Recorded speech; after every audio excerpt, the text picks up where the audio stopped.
selamat datang di Nalar Eksplorasi. Menambah wawasan, sumber inspirasi, tingkatkan prestasi bersama Nalar Eksplorasi. Nah, kali ini kita akan membahas sesuatu yang ringan, namun banyak orang yang mempertanyakan hal ini. Terutama bagi peneliti muda dan juga mahasiswa yang lagi ngerjain skripsi, tapi masih bingung untuk memilih pendekatan peneliti.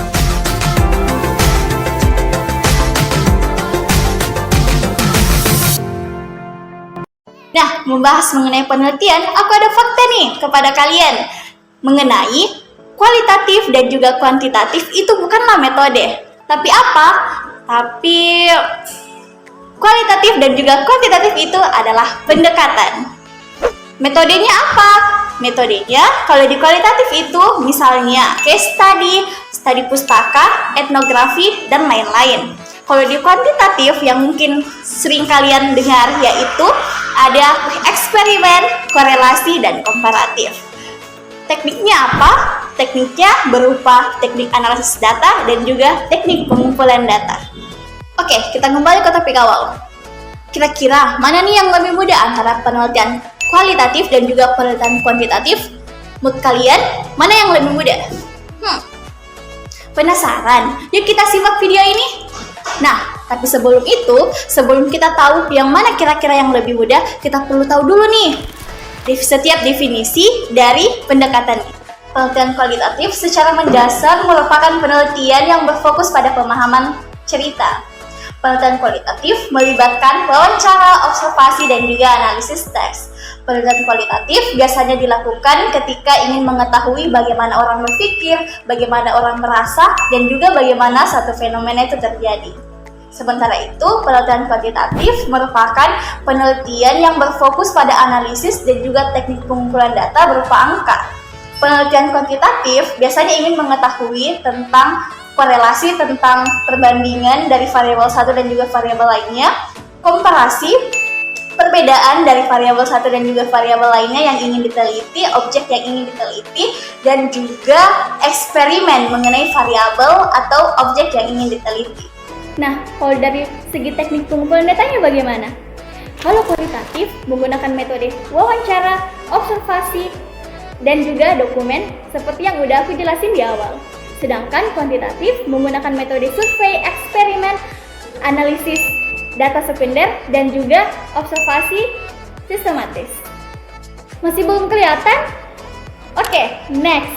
Mari kita bandingkan dari segi kelebihan dan kekurangan dari kualitatif dan juga kuantitatif. Yang pertama, kelebihan kuantitatif. Objektif dan terukur. Data dalam penelitian kuantitatif bersifat objektif dan dapat diukur, sehingga memungkinkan analisis statistik yang kuat. Yang kedua, generalisasi. Hasil penelitian kuantitatif sering dapat digeneralisasikan ke populasi yang lebih besar jika sampel yang digunakan representatif. Yang ketiga, replikasi yang mudah. Penelitian kuantitatif seringkali dapat diulang dengan mudah karena instrumen dan metode pengukuran dapat diulang dengan presisi. Selanjutnya, ketelitian dan akurasi. Analisis statistik dalam penelitian kuantitatif memungkinkan peneliti untuk mengukur efek dengan tingkat ketelitian dan akurasi tertentu. Yang terakhir, pemantauan perubahan. Metode analisis kuantitatif dapat digunakan untuk memantau perubahan atau tren dalam data dari waktu ke waktu. Selanjutnya, kekurangan penelitian kuantitatif. Yang pertama, kurang mendalam.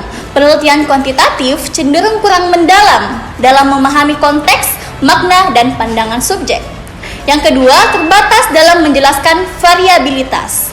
Data kuantitatif mungkin tidak selalu dapat menjelaskan variabilitas atau fenomena yang kompleks. Terakhir, kurang fleksibel. Penelitian kuantitatif sering memerlukan rencana penelitian yang ketat, yang dapat menghambat fleksibilitas dalam menghadapi perubahan dalam proses penelitian. Selanjutnya, kita bahas kelebihan penelitian kualitatif. Yang pertama, pemahaman mendalam. Penelitian kualitatif memungkinkan pemahaman mendalam tentang konteks, pengalaman, dan makna subjek penelitian. Selanjutnya, fleksibilitas dalam penelitian. Penelitian kualitatif lebih fleksibel dan dapat mengadaptasi diri terhadap perubahan dalam proses penelitian. Selanjutnya, eksplorasi teori baru. Penelitian kualitatif dapat membantu dalam eksplorasi teori baru atau area penelitian yang belum terjamah. Yang terakhir, penyelidikan yang lebih luas. Penelitian kualitatif sering dapat mengidentifikasi aspek-aspek baru yang mungkin tidak tercakup dalam penelitian kuantitatif. Selanjutnya, kekurangan penelitian kualitatif. Yang pertama, subjektivitas. Penelitian kualitatif cenderung lebih subjektif dan hasilnya mungkin terpengaruh oleh perspektif peneliti. Kedua, kesulitan dalam generalisasi. Hasil penelitian kualitatif seringkali sulit untuk digeneralisasikan secara luas karena fokus pada pemahaman mendalam. Yang terakhir, waktu dan sumber daya. Penelitian kualitatif biasanya memerlukan lebih banyak waktu dan sumber daya untuk pengumpulan, transkripsi, dan analisis data. Nah, udah kelihatan nih mana yang lebih susah antara kualitatif dan juga kuantitatif. Kalau belum, kita lihat perbandingannya selanjutnya. Dari segi analisis datanya, kualitatif melibatkan interpretasi, pemahaman konteks, dan identifikasi pola temuan kualitatif. Sedangkan kuantitatif menggunakan regresi, uji T, analisis varian, dan lain-lain untuk menguji hipotesis penelitian. Pemilihan penelitian antara kuantitatif dan juga kualitatif tergantung pada pertanyaan penelitian, tujuan, dan konteksnya. Beberapa penelitian bahkan menggabungkan elemen dari kedua pendekatan ini untuk mendapatkan pemahaman yang lebih komprehensif tentang suatu fenomena yang akan diteliti. Jadi, gimana nih? Masih mau bandingin antara pendekatan kualitatif dan juga pendekatan kuantitatif? Wah, udah banyak banget nih perbandingan dari pendekatan kualitatif dan juga kuantitatif. Mana nih kira-kira yang lebih gampang dari dua pendekatan ini? Sebenarnya, tidak ada yang lebih mudah atau lebih sulit dari kedua pendekatan ini. Hanya saja, itu tergantung dari pertanyaan penelitian kalian cocok di kualitatif atau kuantitatif. Ingat, penelitian kualitatif akan membantu Anda memahami lebih dalam, sedangkan penelitian kuantitatif akan memberikan angka dan statistik yang lebih jelas. Kedua jenis pendekatan penelitian ini memiliki perannya masing-masing dalam dunia penelitian. Next deh, kalau kita ketemu lagi, kita bahas lebih lanjut. Tapi, aku maunya kita belajar hal yang lain sih. So, kita nanti akan bahas seputar penelitian. Jadi, kalian jangan lupa like, comment, and subscribe. Jangan lupa nyalakan lonceng agar kalian tidak ketinggalan. Wassalamualaikum warahmatullahi wabarakatuh.